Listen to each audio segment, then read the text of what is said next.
3742 inscrits, nombre de votants 2101, donc c'est plus que dimanche dernier, avec une participation donc, de 56,15%. Suffrage exprimé, 2229 voix. Donc ont obtenu, dans l'ordre des listes, dans la liste numéro 1, celle de M. Paul, 511 voix. La mienne, 681. Celle de M. Hérault, 262. Et celle de M. Penn, 575.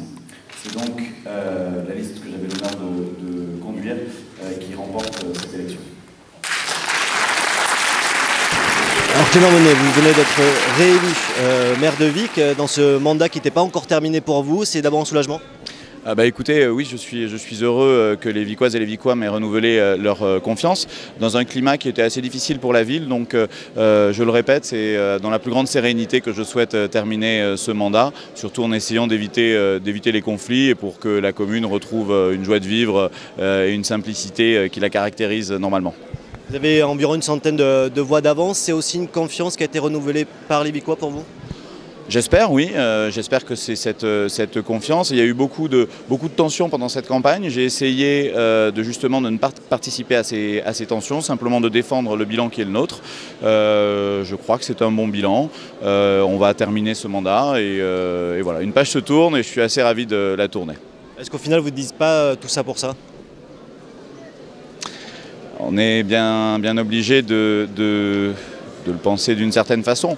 Maintenant, ce sont les règles de notre démocratie. Donc, si le tiers du conseil municipal vient à démissionner, il y a des élections anticipées. Cela à plus d'un an de la prochaine échéance électorale. Ce sont les règles. Certains ont choisi de démissionner. S'ils l'ont fait, c'est qu'ils pensaient gagner. La démocratie leur a prouvé le contraire, même si je dois dire qu'ils n'ont pas fait un mauvais score.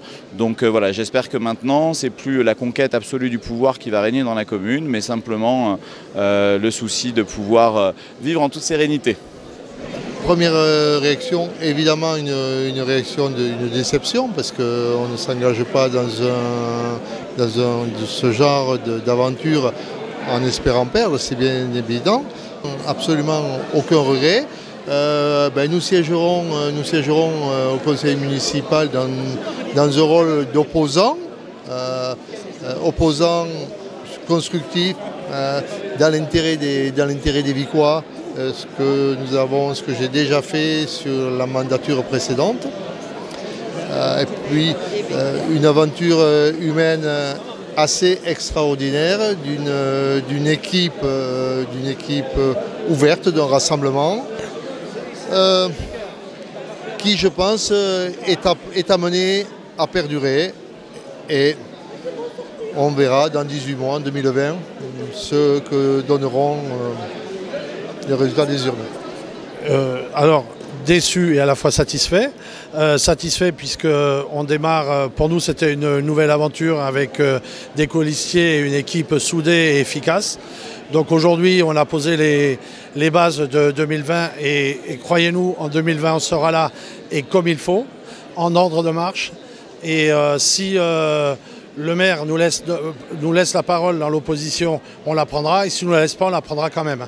Donc ce que je veux dire aujourd'hui, il y a quand même 67% des Vicois qui n'ont pas voté pour le maire.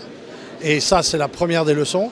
Donc à nous, demain, de mobiliser ces 67% pour qu'en 2020, ils soient tous derrière moi, derrière notre équipe. Voilà.